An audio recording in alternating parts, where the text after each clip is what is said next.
Madre mía, todo lo que tenemos que aprender de la angustia.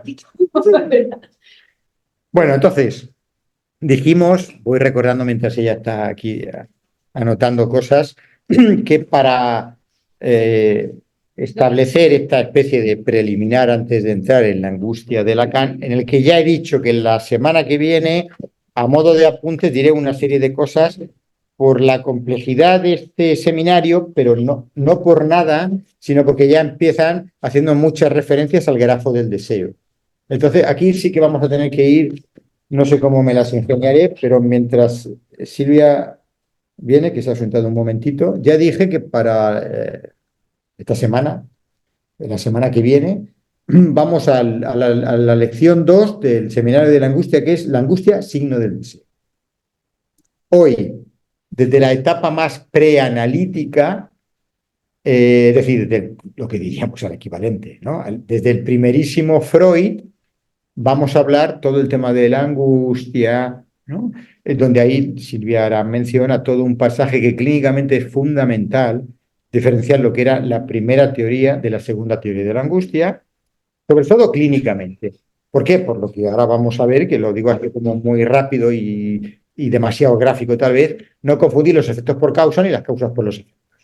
Te digo, vamos a empezar de esos preliminares del psicoanálisis con Freud y hoy Silvia va a hacer todo el esfuerzo de darnos todas esas lecturas freudianas para que veamos todo ese pasaje que hizo Freud con respecto al propio concepto de angustia.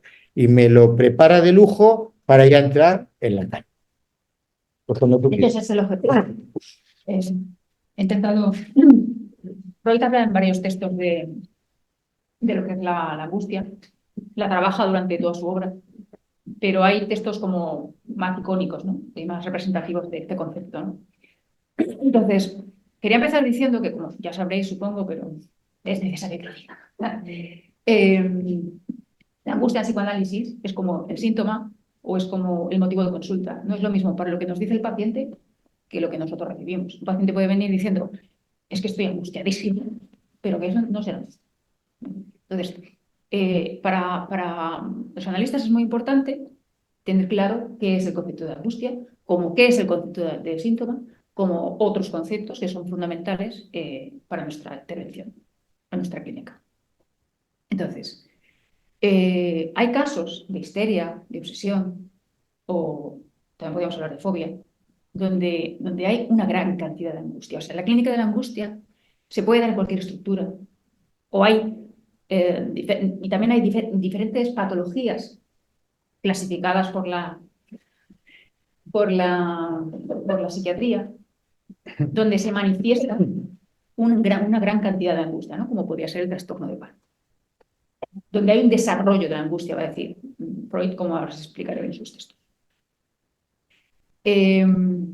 Claro, no es lo mismo la angustia neurótica que iremos viendo, ni la ansiedad o ni lo que es el pánico. Son manifestaciones de la angustia, pero no son lo mismo. No estamos hablando de mismas entidades, ¿vale? Entonces hay que diferenciarlas y eso Lacan lo va a hacer en el seminario 10. Pero Freud también, aunque no los dice con estas palabras, sí que utiliza diferentes frases que dan cuenta de eso, como iremos viendo. Por ejemplo, del pánico. Antes voy a hacer un recorrido histórico para poder abordar esta frase de Lacan, que me parece fundamental para poder abordar lo que va a ser el objeto A como concepto fundamental de Lacan para abordar la angustia, ¿vale? Y la angustia se produce cuando falta la falta. O sea, si no entendemos el concepto, esto que nos está diciendo esta frase que tiene relación con el objeto A, no entenderemos a Lacan en este texto.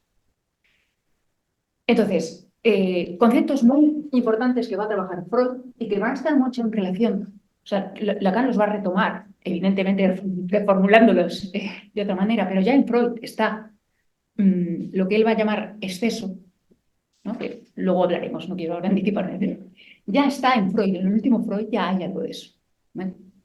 Entonces son importantes en esta obra de Freud, y quiero que os quedéis con estos tres términos: el concepto de peligro, el concepto de objeto, el concepto de núcleo o estímulo exterior o interior que produce la angustia. Ahora veréis por qué os he comentado esto, ¿vale? Y aquí arriba os he puesto las dos conceptualizaciones importantes que hace Freud de la angustia. Una es la primera teoría de la angustia, que es la represión produce la angustia, y otra es la segunda teoría, la angustia produce la represión. ¿Vale?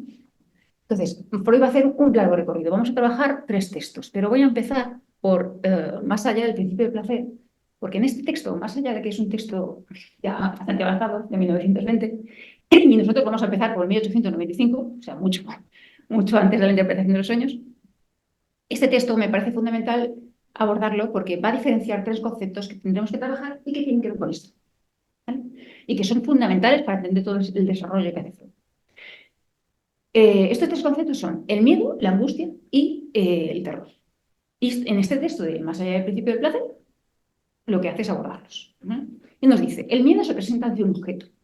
Tengamos en cuenta que, y esto también, todo eso que voy a marcaros, es porque a mí me ha parecido importante para entender el desarrollo, ¿vale? O sea, cuando os diga esto es importante o esto es relevante, es porque si cogemos ese concepto, vamos a entender mejor la progresión que hace Freud. El objeto. El miedo se presenta ante un objeto. Para Freud, el objeto es un objeto tangible, es un objeto perceptible, es un objeto que podemos asir, que podemos tocar, ¿vale? Entonces, siempre para Freud, el objeto será eso, será un objeto material. Puede ser una parte del cuerpo, en el caso de un objeto pulsional, el pene, la boca, lo que sea, ¿vale? O puede ser un objeto de amor, como una persona, pero siempre va a ser algo tangible, ¿vale? A pesar de que después va a hablar de falo en vez de pene, pero siempre va a haber eso ahí, ¿vale? Luego, ¿qué dice Freud de la angustia? Bueno, ahí quería comentaros un poco del miedo. Se manifiesta perfectamente en las fobias. Cuando alguien tiene miedo a una araña, por ejemplo, tenemos un objeto que aparentemente es el que provoca el miedo al objeto, ¿no? Tenemos un objeto tangible. Vale. Luego dice Freud, la angustia es una señal frente al peligro. Recordemos que estamos más allá del principio del placer, que luego lo retomaremos esto. Pero esto es uno de los conceptos que va a atravesar, o sea, una de las formas de entender la angustia que va a atravesar Freud. ¿Qué es señal frente al peligro?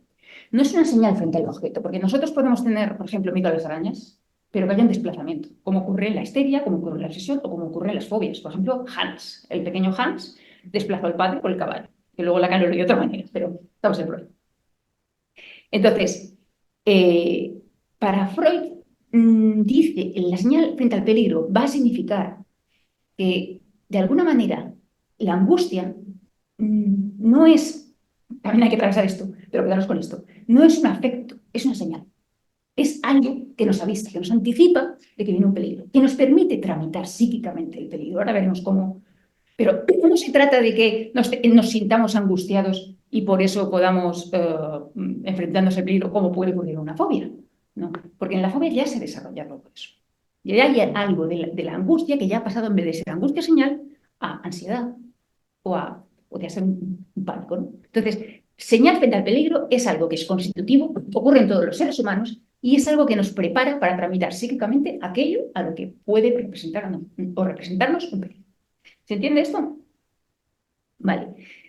Y el terror, justamente, es aquello que aparece, es decir, aquello temido que aparece de forma sorpresiva, sorprendente y que no nos permite tramitación. Y que puede desembocar precisamente en un ataque de pánico, por ejemplo. Seguro que si os digo que el 11M o el 11S fue una situación de terror, es porque lo pilló a todas las personas por sorpresa y es una situación que les amenazaba la vida, ¿verdad? Entonces, ahí puede haber ataques de pánico, puede haber situaciones de exceso, de sobrepasar a esa persona, porque pues justamente, según si seguimos esta línea, es porque no ha habido una señal que anticipe, que nos prepare para de alguna manera poder elaborar eso. ¿Ha quedado claro esto? Sí. Sí. Bueno, entonces, esas 3 cosas quería aclararlas. Vamos a empezar con las obras, estamos en 1894 y 1895. Neuroastenia, los textos son Neuroastenia y Neurosis de angustia y Crítica a la neurosis de angustia. No lo voy a hacer muy largo porque me quería centrar en el texto de Inhibición, síntoma y angustia, que es el que me parece súper interesante, donde Freud trabaja todo esto, ¿eh? Pero en este texto, con estos textos, Freud va a trabajar lo que llaman las neurosis actuales, que seguro que recordaréis que son la neurastenia y la neurosis de angustia. En esta época, que es preanalítica, Freud lo que va a decir es que la libido, que tiene un empleo inadecuado o no tiene empleo, ahora os recordaré, lo que hace es, no se descarga, entonces eso de alguna manera se transmuta, se transforma en angustia. ¿Cómo? Pues En las neurosis actuales, pues como no se descarga, pues se transforma en eso, por ejemplo, una abstinencia, ¿no?, sexual. Y en la masturbación, en las neurastenias, pues lo mismo.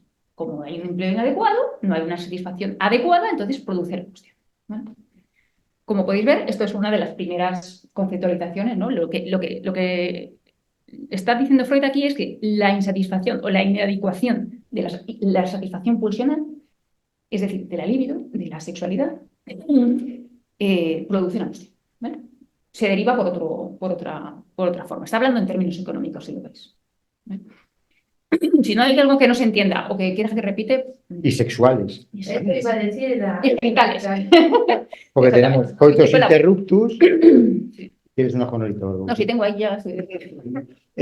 Coitus interruptus, digo, porque ha dicho abstinencia sexual o de esa manera, o el gran masturbador de Dalí. Digo, ¿cómo hay en lo genital, en una concreción de algo que supuestamente era necesario y no marchaba psíquicamente con la energía adecuada, siempre de orden sexual o libidinal? Digo que qué diferencia todo el camino, ¿eh? Como que había que canalizar convenientemente toda esa economía psíquica para que no se produjera la angustia, centrado en lo genital, lo más genital. Primerísimo Freud, como está diciendo. Sí, esto ya antes de la época, o sea, analítico esto, antes de que naciera el psicoanálisis, en sus preliminares. Bueno, luego tenemos 3 ensayos, que es un texto que tampoco es que sea fundamental para la angustia, porque no habla de ella, y de hecho tampoco habla ni de superyo ni hablar, porque ahí no hablaba de superyo, pero tampoco hablaba de... Bueno, lo que nos viene a mencionar básicamente es la obra de una censura, que ya ha trabajado en la interpretación de los sueños, ¿no? Hay una instancia censora que está en el preconsciente y que nos está criticando, de alguna manera. Instancia que critica a la criticada, ¿no?, a la inconsciente. Entonces, aquí va a decir, es la represión que produce la transformación de tal cual de la energía libidinal en angustia. Es decir, ante un deseo infantil que el niño reprime porque hay un... ya, tómatela ya. Entonces, no sé qué estaba diciendo ya. Ante un deseo infantil que el niño siente deseos de descargar, por ejemplo, la masturbación o hacer minutos con la madre, ¿no? ¿Qué ocurre? Pues que ya en esta edad, y lo dice Freud en 3 ensayos, ya hay una estancia censora que tras el periodo de latencia se instaura, y aparte Freud habla de un componente hereditario, que habría que ver bien a qué se refiere eso, pero lo voy a traer ahí, que lo que hace es que el niño conciba ese deseo que quiere satisfacer de una forma displacentera. Entonces se transforma en angustia, ¿vale? Entonces, de hecho, he cogido una frase que dice: la represión logra separar afecto y representación, o sea, la represión en el niño de esos deseos incestuosos, en este caso serían, reprime la representación y el afecto, ahora liberado, atraviesa los sistemas de censura, mudado comúnmente en angustia. Creo que se entiende bastante bien, ¿no? Es bastante claro. ¿Quiere que lo repita? ¿O se ha quedado claro? Yo estoy pensando, o sea, pero hablemos la angustia, no sé, me voy a meter por otro lado, pero la angustia no me queda claro, o sea, es un sentimiento. Bueno, Una aquí Freud... emoción. Eso es lo que... Vale, aquí Freud, en la época preanalítica, Freud la vería más como un quantum de afecto. Una transformación de un afecto en otro. Y aquí viene a ser un poco lo mismo, ¿vale? O sea, lo entiende como algo económico que ha transformado un afecto en otro. Pero luego va a evolucionar, de veras. Vale. Entonces, tenemos en 1916, hemos pasado bastantes años, en lecciones introductorias al psicoanálisis, la lección 25, que se titula La angustia. Y aquí dice Freud, básicamente la represión sigue siendo causa de esa insatisfacción libidinal que hemos hablado, ¿vale?, en lo infantil. Pero nos introduce algo, nos dice, os lo voy a leer tal cual y hablemos de ello. Sabiendo que el desarrollo de la angustia es la reacción del yo ante el peligro y constituye la señal para la fuga, también en la angustia neurótica busca el yo escapar a las exigencias de la libido o pulsiones y se comporta con respecto a este peligro interior del mismo modo que si un peligro exterior se tratase. ¿Lo vuelvo a leer o os lo han entendido? ¿Qué cara tenéis? Estoy analizando lo que... Sabiendo que el desarrollo de la angustia es la reacción del yo ante el peligro y que constituye la señal para la fuga, está hablando aquí de que la angustia es señal de alarma. Es un poco lo que hablamos en el principio del plan, ¿vale? con sus diferencias, porque luego lo va a avanzar, lo va a desarrollar. La angustia es una señal de alarma que la desencadena el yo, ¿vale? Aquí lo dice Freud, que el yo es el que la desencadena. El yo se da cuenta de que hay algo que proviene del preconsciente y no le gusta. Entonces, el preconsciente, o sea, el yo da la señal de alarma y eso desencadena la angustia, ¿vale? Pero la angustia proviene de esa transformación del afecto. Es que esto es complejo, porque además son muchos conceptos. La angustia transforma, la angustia viene a transformar el afecto displacentero producido por la represión, porque eso que nos proviene, que viene del inconsciente, ese inconsciente nos produce displacer, porque está prohibido. Para yo. Claro, está prohibido. ¿Y el yo qué hace? Da la señal de alarma. Y esa señal de alarma le sirve como huida. Porque si yo tengo algo que me anticipe de que viene un peligro o algo, ¿qué hace un gato? Yo tengo un gato porque tengo un gato. Si oye un ruido trepitoso, ese ruido, diría Freud, en el gato se ha activado una señal de alarma. Y esa señal de alarma ha dado lugar a que él pueda anticipar el peligro y pueda hacer algo muscularmente. Bueno, pues esa señal, es que yo entiendo, bueno, os voy a contar una cosa, uno de los escollos que tuve que atravesar para poder entender la angustia es dejar de asociarla con la ansiedad. No podemos asociar angustia con ansiedad. No es ansiedad y no es trastorno de pánico, es señal de angustia. Es algo que, una especie de gatillo, un trigger, que le dice al yo, cuidadito. Pero por eso yo te preguntaba hace rato que la angustia dura muy poco. No te das cuenta. Tú no te das cuenta. Tú lo que te das cuenta es del peligro. Si te has dado cuenta de la angustia, es porque se ha desarrollado. Porque no has podido, de alguna manera, tener alguna herramienta, alguna tramitación psíquica, algo que te permita prepararte frente al peligro. Te desbordas, por ejemplo, en ciertos grados. Por ejemplo, un trastorno de pánico. Un trastorno de pánico, ¿qué pasa? Se ha desarrollado la angustia a lo bestia. No ha habido señal de alarma. ¿Qué te dice un paciente con un trastorno de pánico? Y esto yo lo he visto mucho. Que no sabe a qué viene, no lo saben. Que pueden empezar a tramitar algo, es decir, pueden estar en casa comiéndose la cabeza para ver si logran delimitar eso algo que tienen vivido, pero no, empiezan a decir, creo que tengo un infarto, o creo que tengo un cáncer, y ya se vuelven hipocondriacos. Pero en los ejemplos que ha puesto antes, vamos acaso al 11, vamos mejor a la caída del 11S, ¿no? Digo que se ha trabajado como bastante de manera representacional, porque es una cosa que creo que tenemos impresa en las retinas, ¿no? Es decir, la angustia propiamente sería, incluso creo que algunos lo vimos en vivo y directo, y si no, luego cuando se reprodujeron, esa cosa que tú dices es muy corta en el tiempo de ver, si queréis, los impactos de los aviones o el de ahí. Si luego a alguien que estaríamos, digamos, ahí embobados, en estado de shock, ya son términos psicológicos, le dijéramos qué siente y dijera, por ejemplo, me siento angustiado, eso ya no es angustia. La angustia es ese estado de conmoción del que hay que sacar al sujeto. Es una señal, es una notas, pero ya sabes que hay algo a lo que tienes que prepararte. Claro, es que es algo que no está anticipado. Como tú dices. No, es que tú, mira, escúchame. Si dejas la angustia como ansiedad, porque veo que la estás llevando por ahí, me parece. Es que estoy intentando salir de Claro, olvídalo. Imagínate que es una señal. Tienes una señal que te da el trigger, como un gatillo. Un gatillo. Tú imagínate que algo es un disparador. Un disparador que te está ocurriendo algo. Hostia, ¿qué está ocurriendo? Pero ya te puedes veo algo, escucho. Claro. Pero ves algo porque se dispara la señal de angustia. Si no se dispara la señal de angustia, podría producirse. Bueno, pero es que ese ejemplo no me gusta a mí. El trastorno de pánico. El trastorno de pánico te invade. Los pacientes durmiendo tienen un trastorno de pánico. O sea, y si lo tienen, es porque hay algo, que en este caso Freud lo describe muy bien, que hay algo que ha fallado en esa anticipación, en esa señal que dice Freud que es ventajosa y que es un logro. Ahora me estáis tirando de la lengua. No, pero ya que dices eso y que además estudias psicología y toda esta cosa, a ver, ese tema de la angustia que vamos a ir dando salto y ya nos vamos a la cara.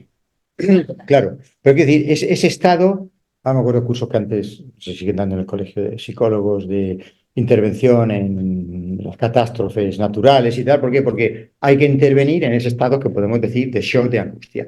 ¿Por qué? Porque es una situación en la que uno puede perder incluso la vida, digamos, en ese estado de conmoción. Es decir, hay que movilizarlo en esa conmoción, pero esa conmoción es sin movimiento. No digo esos ejemplos, si queréis, de películas que había que abofetear a la persona, como que sacarla de ahí.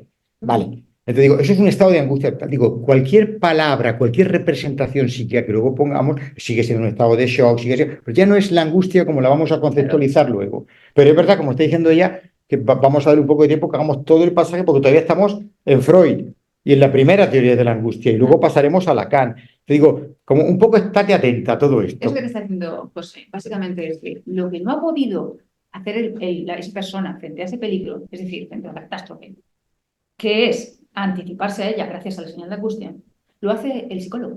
El psicólogo trata de que esa persona tramite psíquicamente ese peligro. Si tú no tienes una señal de angustia porque hay una catástrofe o porque tienes un trastorno de pánico, porque tienes un yo que no se ha constituido como toca, por ejemplo, o hay una contingencia como este caso, entonces vas a desbordarte. Luego Lacan habla de exceso Freud también, en otros términos.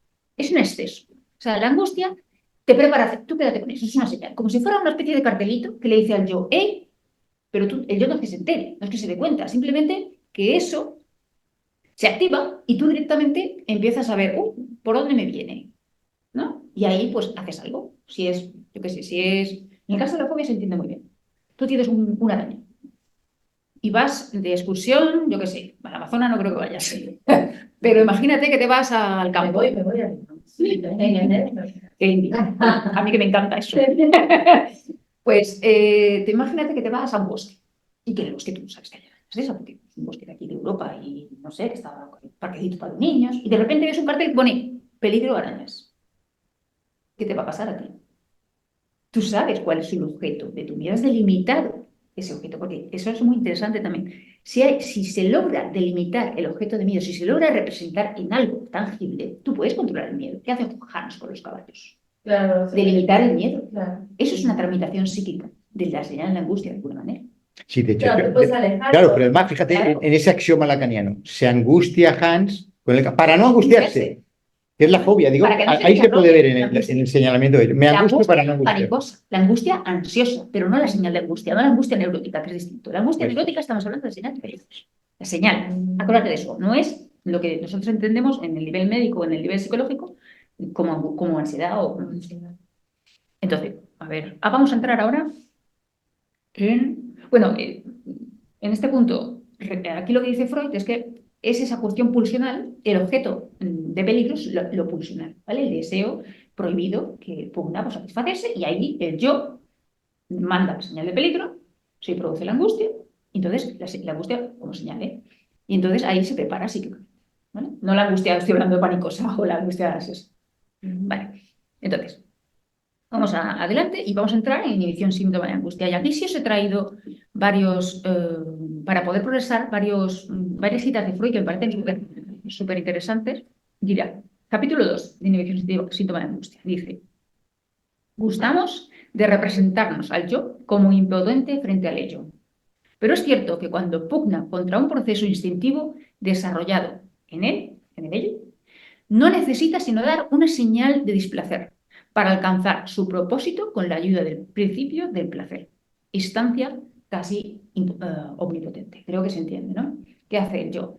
Parece que el ello es la hostia y no podemos controlarlo, pero el yo tiene un recurso, que es la señal de angustia. ¿Vale? ¿Se entendió eso? Vale, luego dice Freud.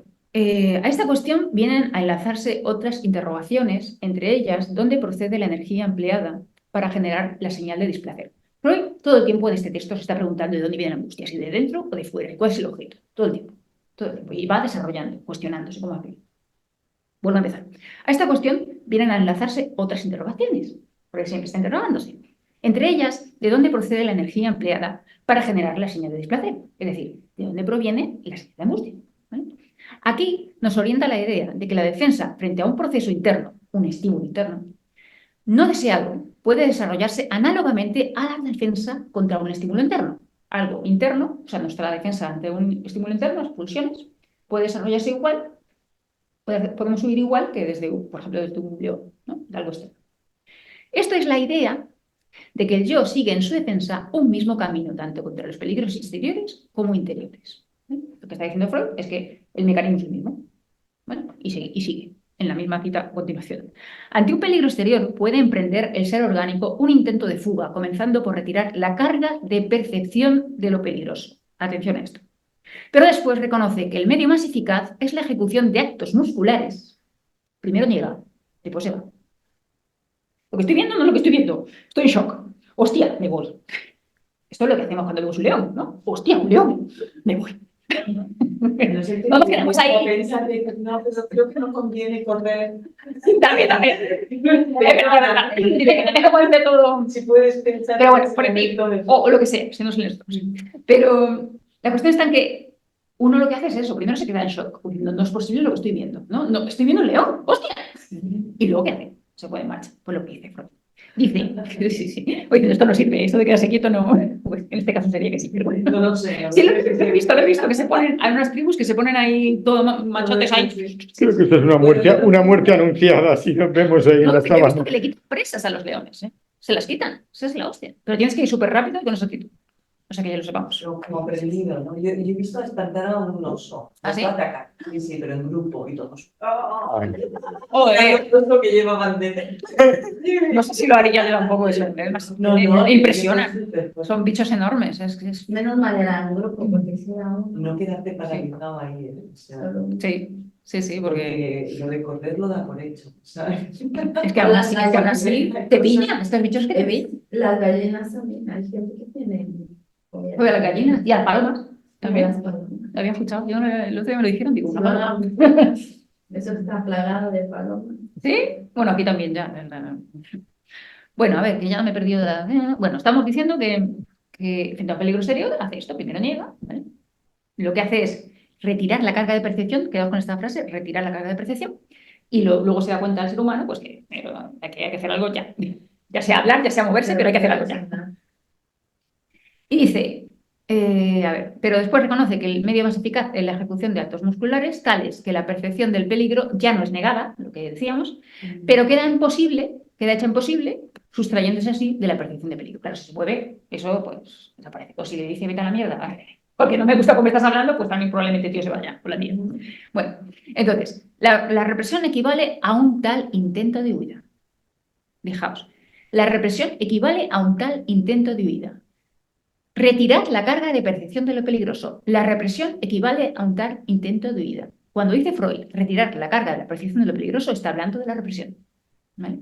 El yo retrae la carga preconsciente de la representación instintiva de la pulsión. O sea, el yo censura la pulsión, el yo no preconsciente, pero el preconsciente censura la pulsión, o el representante de la pulsión, o el agente representante, que lo dice Freud, que de reprimir se trata, y la usa para la génesis de displacer, es decir, para la angustia. Y luego dice, el yo es la verdadera sede de la angustia. Aquí se está reafirmando en algo que yo ya había contado, ¿vale? El yo es el que genera la señal de angustia para la huida. Ahora va a progresar. Aquí quería comentaros algo. Sí, bueno, os lo había comentado, lo de la salida psíquica. Vale. ¿Te ha quedado claro esto? Sí. Vale. Luego continúa Freud. La mención de la protección antiestímulo nos recuerda, a modo de consigna, que las represiones emergen en dos diversas situaciones. Hay dos situaciones donde se produce la represión. Hablamos de una represión secundaria, en teoría aquí, ¿eh? Cuando una percepción externa evoca una moción pulsional desagradable, ahora hablamos de esto, y cuando ésta emerge en lo interior sin mediar una provocación así. Ahora bien, protección antiestímulo la hay solo frente a estímulos externos, no frente a exigencias pulsionales internas. Retomamos. ¿Qué dice Freud? Que hay dos situaciones que producen la presión, ¿vale? Una, cuando algo de fuera produce excita el estímulo pulsional, el deseo inconsciente, y otra, cuando el deseo inconsciente se activa de forma autónoma, ¿vale? Sin nada de fuera que lo active. Y lo que dice Freud, frente a lo primero, frente a algo de fuera que nos estimule el deseo inconsciente, podemos protegernos, pero frente al otro no. Frente a que eso que se active solito, eso no podemos protegernos, ¿vale? Y aquí podríamos hablar de esos cuadros de trastorno de pánico, por ejemplo. En este momento en que se activa automáticamente, angustia automática, ahí podemos hablar de un trastorno de pánico, ¿vale? Luego dice Freud que esta protección antiestímulo, ¿vale? Bueno, esto ya está hablando de otra cosa que no voy a entrar aquí porque si no me voy a alargar mucho. Pero no. ¿Se ha quedado claro eso, no? Vale, luego dice Freud. Y ahora vamos a entrarnos un poco hasta ahora estamos en la primera teoría funcional. Ahora estamos en la represión produce la angustia. ¿Por qué? Porque hemos reprimido algo que para nosotros es censurable y displacentero, ese afecto displacentero, quiero decir, se convierte en angustia, ¿vale?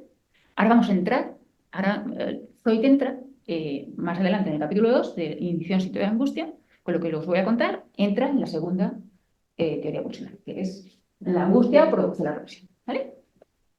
Fijaos cómo está hablando todo el tiempo de peligro, objeto, exterior, interior, que si fuera, que si dentro, que es la pulsión, y ahora va a volver a todo ello, ¿vale? Para poder trabajar esto. Dice, creemos conocer el motor de la represión. Bueno, antes que nada, estaba trabajando el tema de las obsesiones y las fobias para poder trabajar esto, esta segunda teoría pulsional. Yo me voy a centrar en las fobias, básicamente porque Freud utiliza, lo desarrolla más, y porque Freud siempre utiliza, y lo sabéis todos, algo que pueda generalizar el funcionamiento de toda la humanidad. Y claro, si las fobias infantiles son constitutivas, se puede generalizar, ¿vale? Porque todos los niños atraviesan esta, bueno, todos no, pero en su mayor parte suelen atravesar esto como algo constitutivo, es natural en ellos, ¿vale? Para poder elaborar sus miedos. Entonces, todo lo que va a decir Freud lo va a decir trabajando sobre las fobias, más allá de que también trabaja un poco las obsesiones. Dice, creemos conocer el motor de la represión y vemos corroborado su papel por el curso que siguió el desarrollo de los dos niños. Está hablando de 2 niños con fobia. Es en los dos el mismo, la angustia frente a una castración inminente. Fijaos esto ya no es angustia frente a un deseo inconsciente o frente a algo fuera, ¿vale? Es angustia, bueno, más o menos, frente a la castración. La castración en Freud siempre supone una amenaza y la amenaza siempre la ejerce alguien de fuera, ¿vale? Es decir, el padre, la madre, la cuidadora, o sea, entonces eso va, digamos que de alguna manera, esa amenaza, ese peligro de la señal de angustia va a aparecer siempre bajo la amenaza de castración y por tanto va a ser un elemento exterior, ya no va a ser un elemento interno como venía siendo antes, que eran las pulsiones. Pero no acaba aquí, va a avanzar.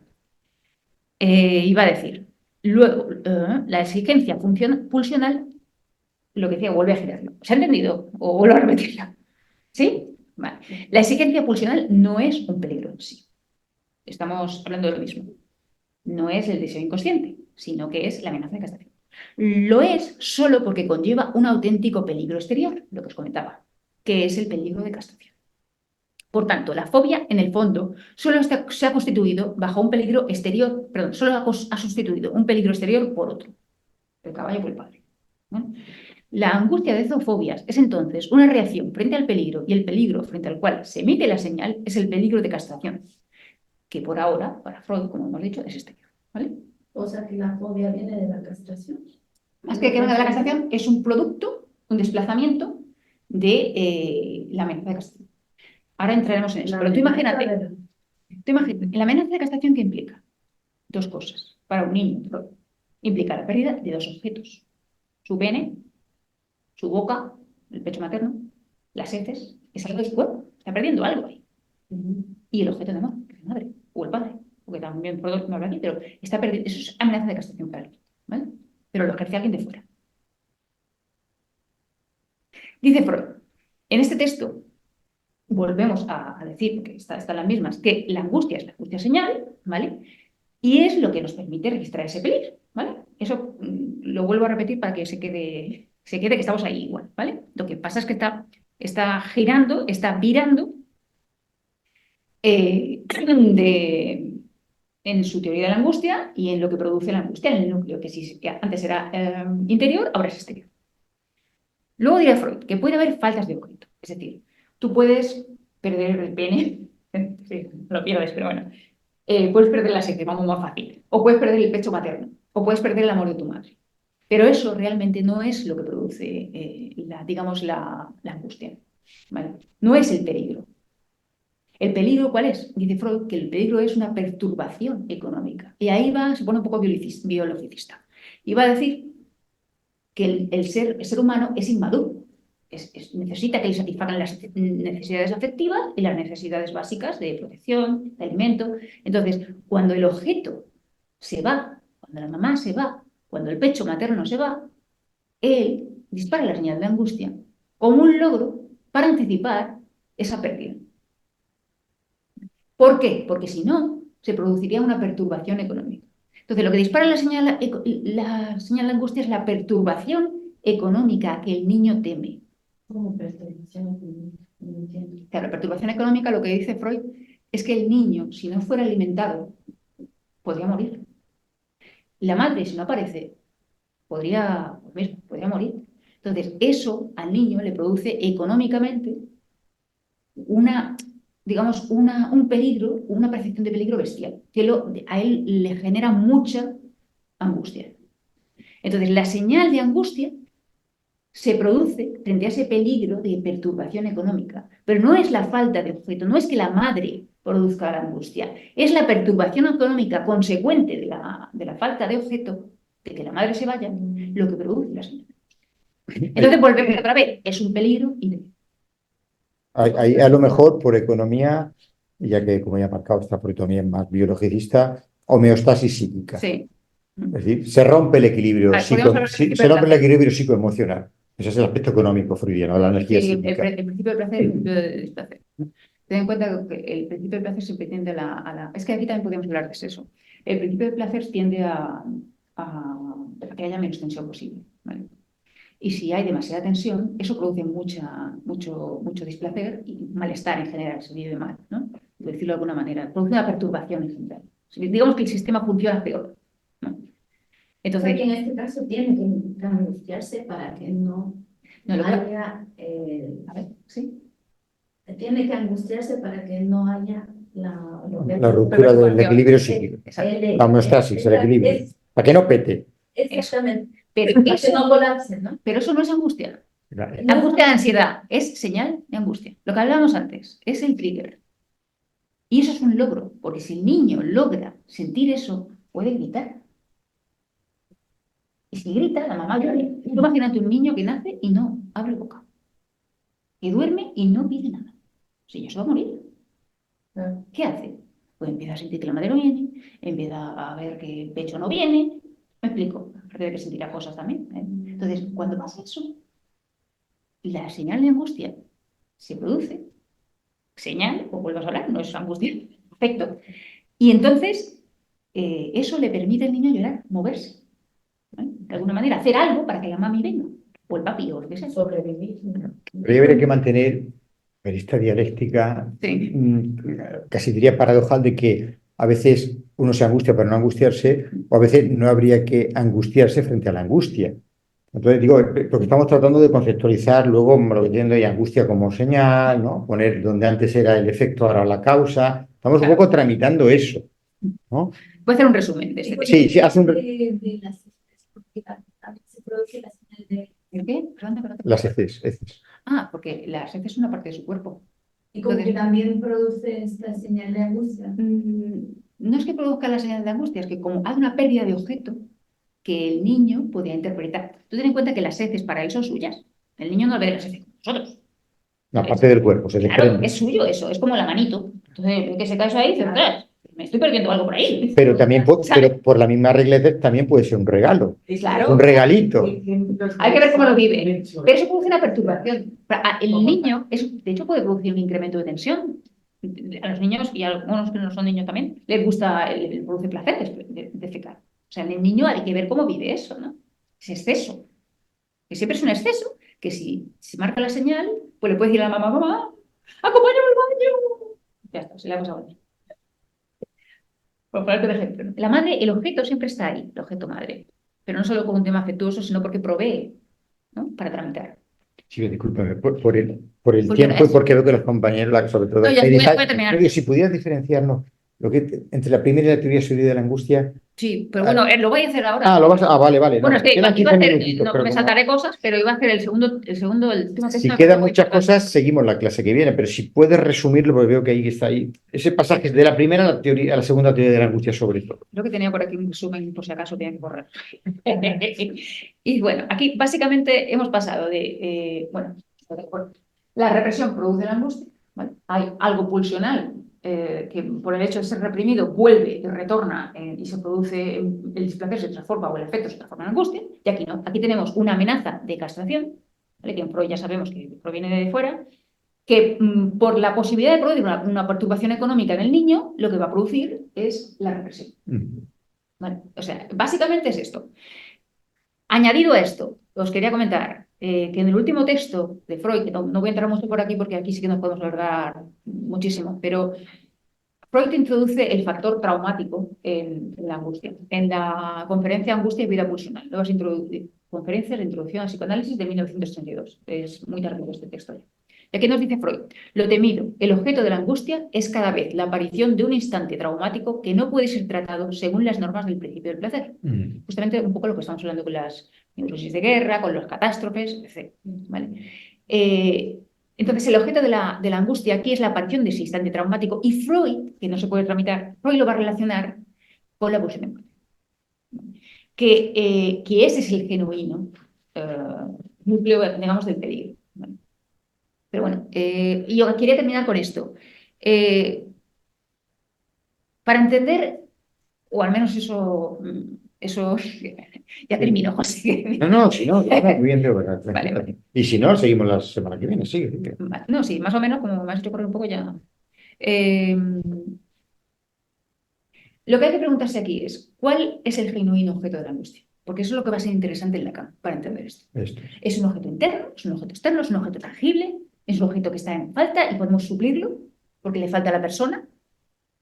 ¿O es un objeto que porque ahí no quiero anticiparme? ¿Vale? Esa es la pregunta. ¿Es un objeto madre? ¿Es un trozo del cuerpo? ¿No? ¿Es un objeto de amor?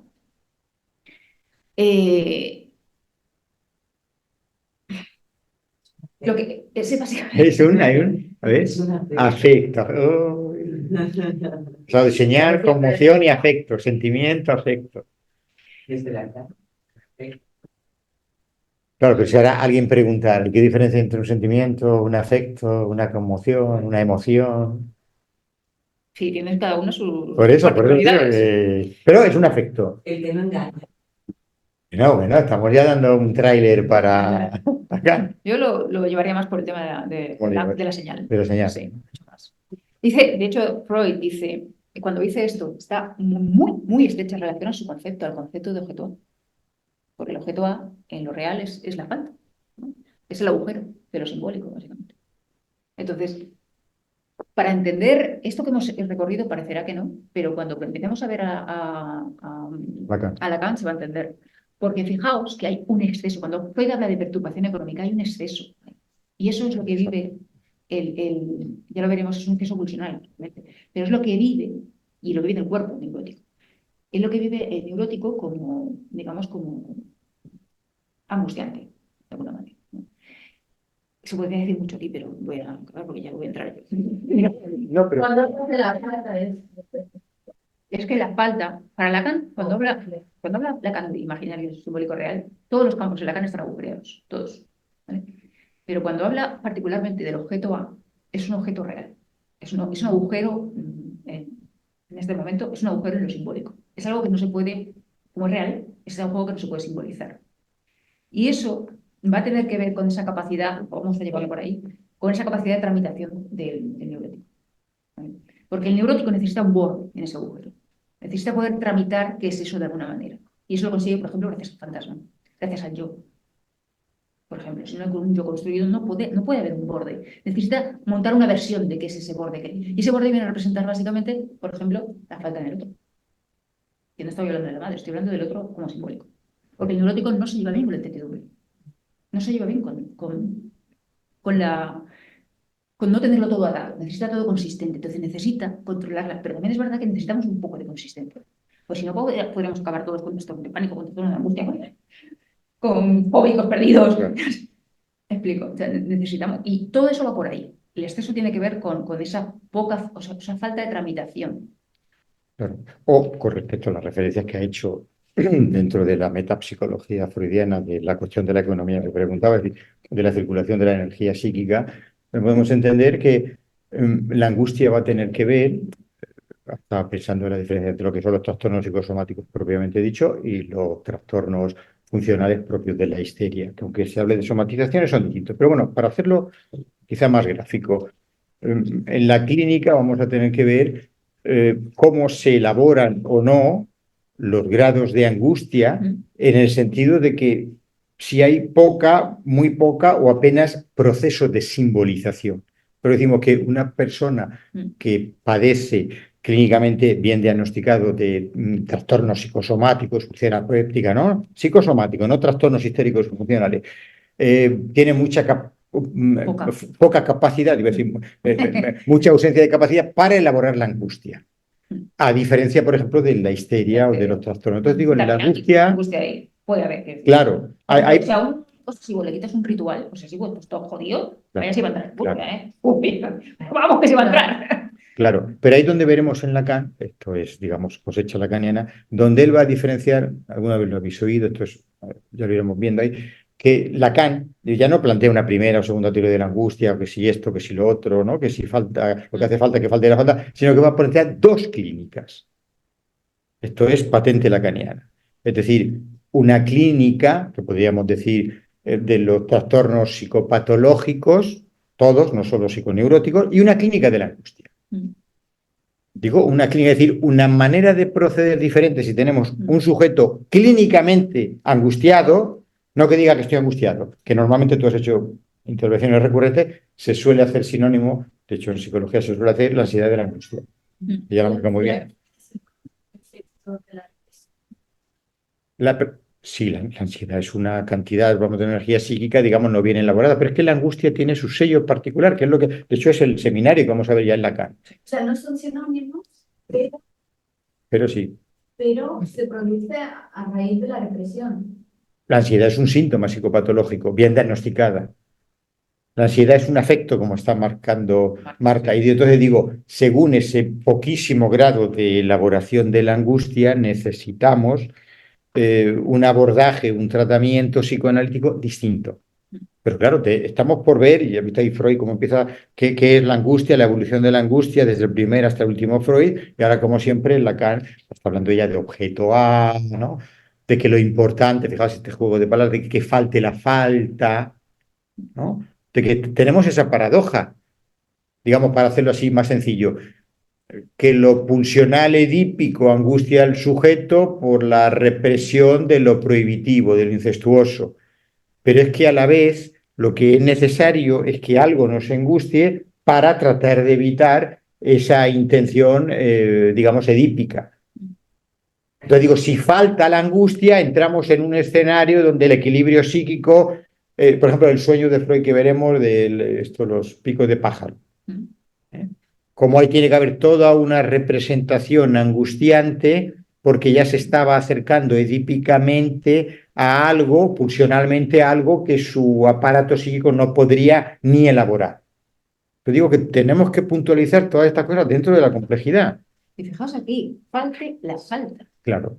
Que no falte la falta, es decir, algo tiene que faltar. Sí, vamos a imaginar algo. Si mi madre está completa, eso me va a angustiar. Eso es otra. Porque Barrar al soy una otro. madre deseante. Barrar al No otro. tengo lugar. A ver, ¿quién soy? Si mi madre ya me dice que soy todo lo que tengo que ser. O sea, no me da lugar, no me da espacio para ser algo. Es angustia, ¿eh? Vamos que es angustia. No quiero imaginar una madre así. Uy. Vale, pero vamos a lo que dice que a plantearlo de esta manera. Sabemos, al neurótico, es decir, a la población mundial, no le va a hacer gracia, se va a poner ansioso, se va a angustiar de la separación del otro. Pero digo, lo que De Pedro Sánchez, que se ha ido. Y que nos ha dejado. ¿Has ido al final? No, al final. Ah, no sé, porque estás igual. Pero Esto... esta semanita que nos ha dado, me cago en Bueno, me gusta mucho. el espectáculo aquí. Te digo, para el neurótico, la separación, el barramiento del otro va a ser angustiante. Lo pongo entre comillas porque habría que ver. Vale, pero digo, lo realmente angustiante para el sujeto no se puede separarse del otro. Claro. Ahí no hay ni un atisbo de subjetividad. El deseo, o sea, el deseo viene generado por la falta. Si no hay un lugar en el otro en el que yo pueda caber, ¿dónde estoy yo? Si el otro está completo, si el otro lo tiene todo. Sí, la tribuna. Claro, claro. Y hay gente, personas, pacientes, analizantes, que no tienen lugar, precisamente no porque el otro no se lo dé muchas veces, sino porque tienen pobre elaboración simbólica. Porque tienen que Pobre elaboración, tramitación simbólica, básicamente lo que estamos hablando de la angustia. No tienen esa señal porque no hay un armado simbólico. Entonces no pueden poner un fantasma frente al deseo del otro, no pueden proponer un yo desestructurado muchas veces frente al deseo del otro. Entonces, angustia, claro que angustia. Aparecen las crisis de pánico, aparecen los TAG, los trastornos de ansiedad generalizado, que habla todo esto en la psiquiatría. Claro, pero ahí está el problema, por así decirlo. Que no nos interesa absolutamente para nada, de hecho es perjudicial para nuestra elaboración teórica, lo que dice la psiquiatría, lo que dice la psicología. ¿Por qué? Vamos a un ejemplo como muy práctico en la clínica.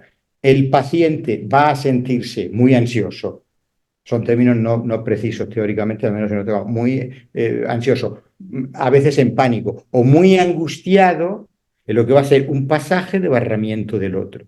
Pero es que lo que realmente angustia al sujeto, aunque no lo sepa, que le puede hacer determinados síntomas, es no separarse del otro. Pero le va a angustiar la separación del otro. También.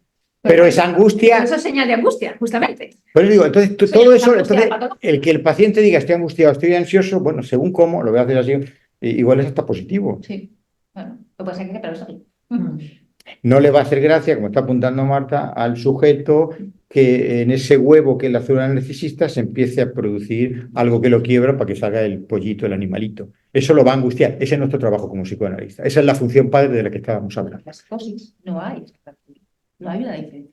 Mira cómo está el pobre. Lo digo todos, pero la mayoría son personas que sufren mucho. Eso va a ser el tratamiento psicoanalítico. Pero digo, no hay que tener prisas y hay que manejar la angustia, porque si lo angustiamos demasiado, desde que le da un infarto hasta que el superior lo coge y lo salva y dice no vayan más por allí. Psicoanálisis no sirve, pierdo el tiempo. Digo, todo eso es lo que vamos a tener que tramitar.